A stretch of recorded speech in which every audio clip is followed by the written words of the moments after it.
Hello everyone. Okay, now today we will go through illustration 18.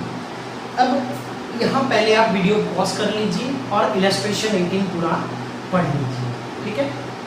अब illustration 18 में अगर आपने पढ़ लिया होगा तो आपका आइडिया आ गया होगा। ओल्ड रेशियो दिया हुआ है 5, 3, 2, 5 + 3 8 + 2 10। सो ये कितना होगा 5/10, 3/10 एंड 2/10। और जो न्यू रेशियो है वो 2:2:1 दिया हुआ है। सो 2 + 2 4 + 1 5। सो 2/5, 2/5 एंड 1/5, राइट। ओके, अब आगे जो एडजस्टमेंट में दिया हुआ है कि भाई इतना असेट बढ़ गया हो गया, वो तो सब ठीक है, लेकिन लास्ट में जो दिया हुआ है वो देखना है। The partner decided to carry the assets and liability at their existing value। मतलब asset और liability की वैल्यू चेंज नहीं करनी है, और जब liabilities और asset की वैल्यू चेंज नहीं करनी है तो रिवैल्यूएशन अकाउंट भी नहीं बनेगा। वो सेक्रीफाइस क्रेडिट और गेन डेबिट में पूरा सॉल्व हो जाएगा। Sacrifice credit and gain debit में ये पूरा सॉल्व हो जाएगा, ठीक है। तो हम लोग क्या करेंगे, पूरा नेट इफेक्ट ही लेंगे, रिवैल्यूएशन अकाउंट बनाने की जरूरत ही नहीं है, ठीक है। They also decided that reserves profit and loss should be carried at the same value. ऊपर से रिजर्व्स और प्रॉफिट एंड लॉस भी सेम वैल्यू का, मतलब सब की वही सैक्रिफाइस क्रेडिट गेन डेबिट उसी हिसाब से पूरा सॉल्व होगा। अगर एग्जिस्टिंग वैल्यू में आपको कैरी फॉरवर्ड करना है तो उसमें यही होता है, सैक्रिफाइस क्रेडिट गेन डेबिट, ठीक है। Past and adjustment entry giving effect to the above arrangement. मतलब ये पूरा एडजस्टमेंट ऐसे ही सॉल्व करना है, मतलब एक ही एंट्री में पूरा सम सॉल्व हो जाएगा, फिर बैलेंस शीट हम लोग बना देंगे, ठीक है। बैलेंस शीट भी बहुत आसान रहेगी। सारे asset as it is copy कर देने, सारी liability as it is copy कर देने, बिकॉज चेंज तो करना ही नहीं है कुछ भी, सिर्फ पार्टनर्स कैपिटल में चेंज होगा, दैट्स इट।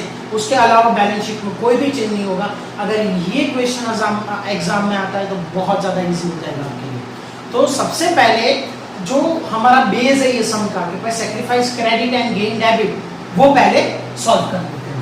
तो क्या होगा, सैक्रिफाइस ओल्ड माइनस न्यू।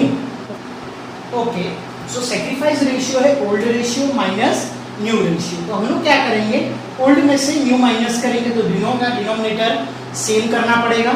तो यहाँ क्या करेंगे, 5 × 2, तो जो नीचे मल्टीप्लाई किया वही ऊपर, तो 5 - 4 that is 1/10. Now you can see that sacrifice 1/10 is positive, that's for it is sacrifice। और sacrifice भी है तो ये क्या होगा, क्रेडिट भी होगा, because sacrifice credit gain debit, ठीक है। वो चीज आपको याद रखनी है। अब यहाँ देखिए, तो यहाँ सेम डिनोमिनेटर सेम करना है, मल्टीप्लाई 2, तो 3 - 4 that is -1/10।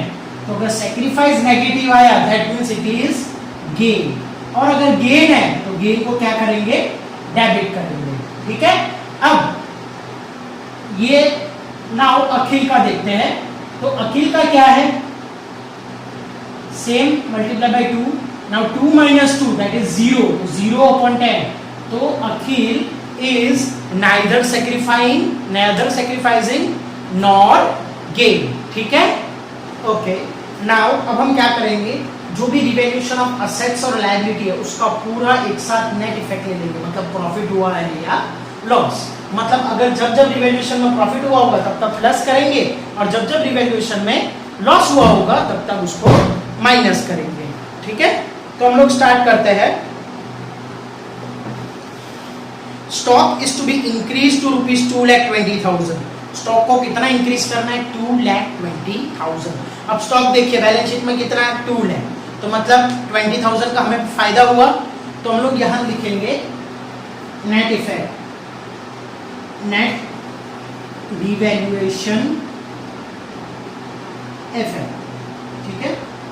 अब इंक्रीज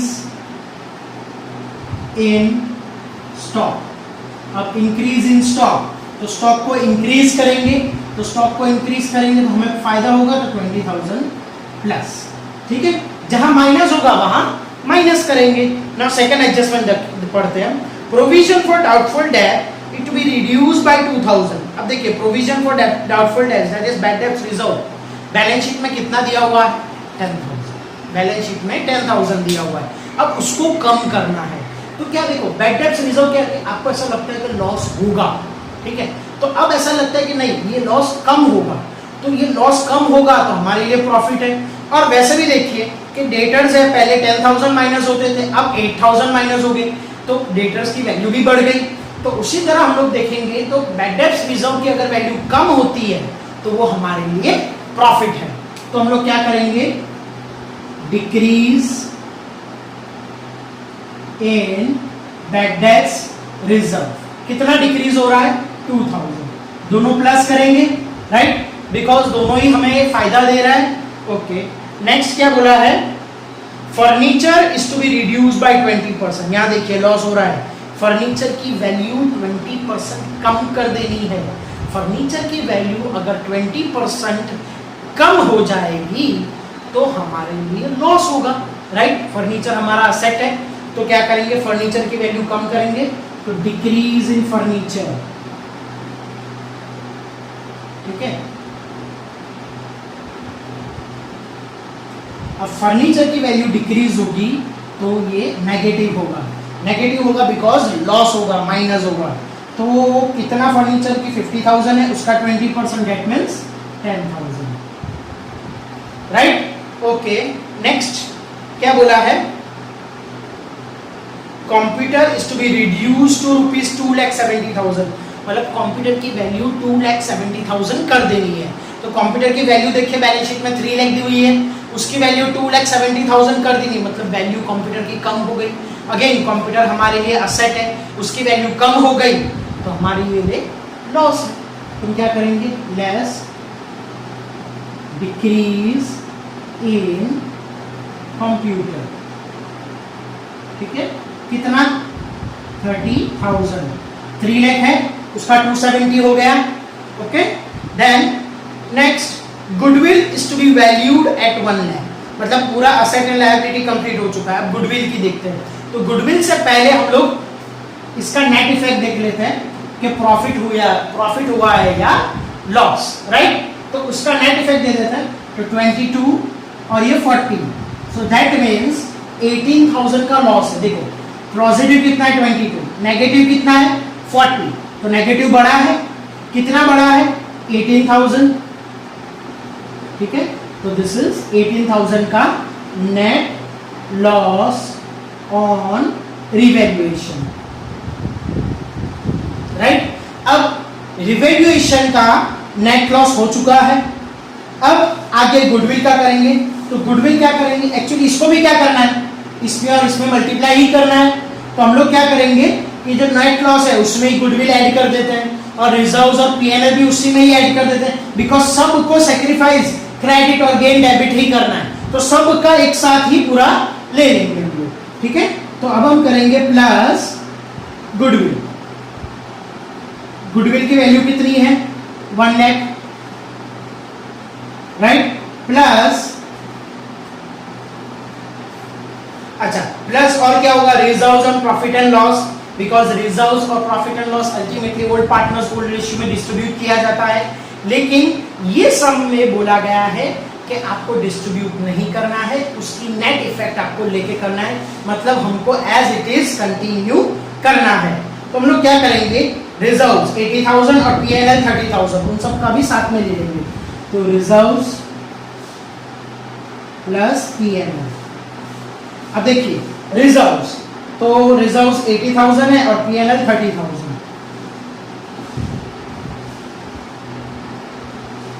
तो ये चारों आइटम है, ये जो रिवैल्यूएशन की नेट इफेक्ट इन सबको मिला के फिर ये गुडविल रिजर्व्स और सरप्लस सबका नेट इफेक्ट लेना है, सैक्रिफाइस क्रेडिट गेन डेबिट, तो उस केस में क्या करेंगे सबको भी एक साथ ही ले लेंगे, ठीक है। तो पहले पॉजिटिव ज्यादा है तो उसको प्लस कर दे, तो 183 30,000, तो 210 minus 18,000, so that will give you 1,92,000।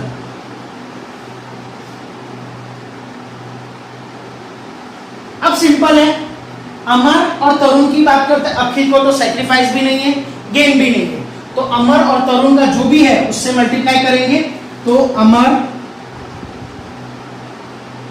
अमर के लिए क्या होगा, क्रेडिट होगा, सेक्रीफाइस कर रहा है ना अमर, तो अमर के लिए क्रेडिट होगा, तो 1/10 मल्टीप्लाई बाय 1,92,000, तो कितना होगा 19,200। और तरुण के लिए क्या होगा 1/10, ठीक है, ये क्रेडिट होगा 1,92,000। गेन है ना, तरुण का गेन है तो उसका डेबिट होगा 19,200, ये डेबिट हो गया। तो अब यहाँ हमारी जर्नल एंट्री, सिंस मेरे पास बोर्ड पे जगह नहीं है इसलिए आप जर्नल एंट्रीज लिख लेना। जर्नल एंट्री क्या होगी, ये इसको डेबिट करना है ना तरुण को, तो तरुण कैपिटल अकाउंट डेबिट 19,200, ठीक है, टू अमर कैपिटल अकाउंट 19,200, ठीक है।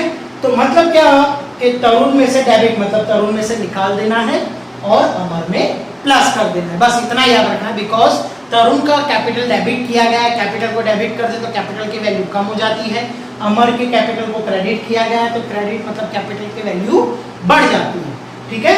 तो बस एडजस्टमेंट में मतलब जनरल एंट्रीज एक लिख लेनी है आपको, Tarun capital account debit 19,200 to Amar capital account 19,200 और उसकी इफेक्ट पार्टनर्स कैपिटल में दे देनी है।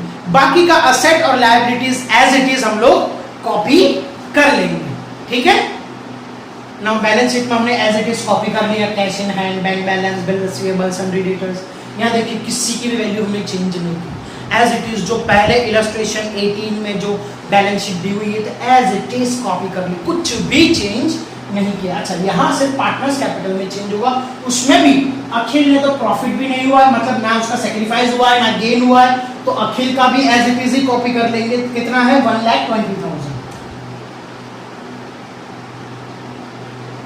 बस अब अमर और तरुण में ही एडजस्टमेंट करना है, ठीक है। अब अमर और तरुण की बात करें तो अमर में क्रेडिट हुआ है तो 19,200 प्लस कर देंगे अमर में, तो अमर का कितना है 3 लाख और 19,200 प्लस कर देंगे तो कितना होगा 3,19,200, ओके। और तरुण की बात करें तो तरुण में कितना है 1,80,000, उसमें से 19,200 माइनस कर देंगे तो उसमें कितना होगा 1,60,800। तीनों का प्लस करेंगे तो पहला वाला ही रहेगा, प्लस भी चेंज नहीं होगा, तीनों का प्लस देखो 6 लाख है तो ये भी 6 लाख है, बिकॉज यहाँ से उठा के यहाँ गया है, कुछ चेंज अंदर का कुछ भी चेंज नहीं, ऐसा अंदर का चेंज हुआ लेकिन बाहर उसका टोटल चेंज नहीं होगा, बिकॉज यहाँ से माइनस किया यहाँ प्लस किया, तो one and the same thing. तो इन सबका टोटल कितना होगा 6 लाख और बैलेंस शीट का टोटल भी सेम होगा, कुछ चेंज नहीं होगा, एज इट इज 9 लाख है ना शायद, राइट 9 राइट, इन सबका क्योंकि हमने वैल्यूज ही चेंज नहीं की तो बैलेंस शीट का टोटल भी वही रहेगा। तो ये था कि भाई इसमें रिवैल्यूएशन अकाउंट नहीं बनाना है। क्यों नहीं बनाना है? बिकॉज हमें सिर्फ वैल्यूज को एज इट इज रखना है और उसकी जो कम हुआ, डिक्रीज हुआ, बढ़ा, कम हुआ, उन सबकी नेट इफेक्ट, तो नेट इफेक्ट हमने डायरेक्ट ऐसे ही ले ली कि भाई स्टॉक में बढ़ा, बैड डेब्ट्स रिजर्व कम हुआ तो हमें फायदा हुआ, फर्नीचर कम हुआ तो हमें नुकसान हुआ, कंप्यूटर की वैल्यू कम हुई तो हमें नुकसान हुआ, तो टोटल हमें 18,000 का नुकसान हुआ। Goodwill, reserves and surplus, PNL, उन सब का मिला के यहाँ, ठीक है। अच्छा, गुडविल जो है वो यहाँ नहीं रिकॉर्ड होगा बिकॉज गुडविल तो वैसे भी हम लोग सेक्रीफाइस क्रेडिट गेन डेबिट करते हैं, उसमें कुछ भी रिकॉर्ड नहीं होता, वो डायरेक्ट पार्टनर में ही एडजस्टमेंट होता है। तो हमने क्या किया, ये सब पूरा टोटल मिला के एक ही एंट्री में पूरी इफेक्ट दे दी, सारे असेट्स की, लायबिलिटीज की, रिजर्व्स एंड सरप्लस की, गुडविल की, सिंगल एंट्री में। What is the single entry? Tarun capital account debit 19,200 to Amar capital account debit to Amar capital 19,200, मतलब उसमें पूरा आ गया, ठीक है। तो ये पूरा जो आ गया तो उसमें क्या हुआ कि क्यों ऐसा किया, ये सिर्फ वर्किंग क्यों किया? बिकॉज वैल्यूज चेंज नहीं करना, अगर वैल्यूज चेंज करनी होती तो हम रिवैल्यूएशन अकाउंट बनाते, ठीक है। तो ये पूरा सॉल्व होके ये हो गया, ठीक है। उसमें कुछ भी वैल्यूज चेंज नहीं की, सिर्फ यहाँ पार्टनर में अमर में बढ़ गया सिंस इट इज क्रेडिट और टर्न में कम हो गया सिंस इट इज डेबिट, बाकी एज इट इज रख दिया, ठीक है। तो ये था आपका इलस्ट्रेशन 18। Now illustration 19। अब इलस्ट्रेशन 19 में यहाँ वीडियो पॉज कर दीजिए और पूरा पढ़ लीजिए, ठीक है। ओके, नाउ इलस्ट्रेशन 19 में देखिए, पार्थ, जमन और जैसा प्रॉफिट शेयरिंग रेशियो 532 है और पुराना ओल्ड रेशियो 532 है, नया रेशियो 253 है। P&L shows, balance sheet shows a debit balance of 4000 in P&L account, मतलब P&L का डेबिट बैलेंस है, मतलब एक्यूमुलेटेड लॉस है। P&L डेबिट है तो P&L को क्रेडिट करेंगे और पार्टनर्स कैपिटल को क्रेडिट करेंगे, डेबिट करेंगे। समझ में आया? P&L डेबिट बैलेंस है, दैट मीन्स P&L को क्रेडिट करेंगे, क्लोज करेंगे और पार्टनर्स कैपिटल को डेबिट करेंगे। ठीक है, तो ये P&L है, रिजर्व्स एंड सरप्लस है, वो क्या होता है? ओल्ड पार्टनर्स, रिवैल्यूएशन का प्रॉफिट है, वो सब क्या होता है? ओल्ड पार्टनर्स ओल्ड रेशियो में डिस्ट्रीब्यूट कर दिया जाता है। ठीक है, अच्छा ये सेक्रीफाइस और इसका किस में आता है? सिर्फ गुडविल में आता है। और अगेन ये सेक्रीफाइस और गेन किस में आता है? अगेन तो वो कब आता है? जब हमें वैल्यूज चेंज नहीं करनी हो, जब हमें वैल्यूज एज इट इज ही रखनी हो, भले वैल्यू कम हो जाए, भले मेरी बिल्डिंग की वैल्यू 4 लाख की 5 लाख हो गई, भले मेरी मशीनरी की वैल्यू 3 लाख थी उसकी 2 लाख हो गई, एज इट इज रखना हो तभी ये सेक्रीफाइस क्रेडिट गेन डेबिट करना है और एक गुडविल में सेक्रीफाइस क्रेडिट गेन डेबिट करना है, वरना ओल्ड पार्टनर्स ओल्ड रेशियो में ही हर चीज डिस्ट्रीब्यूट कर देनी है।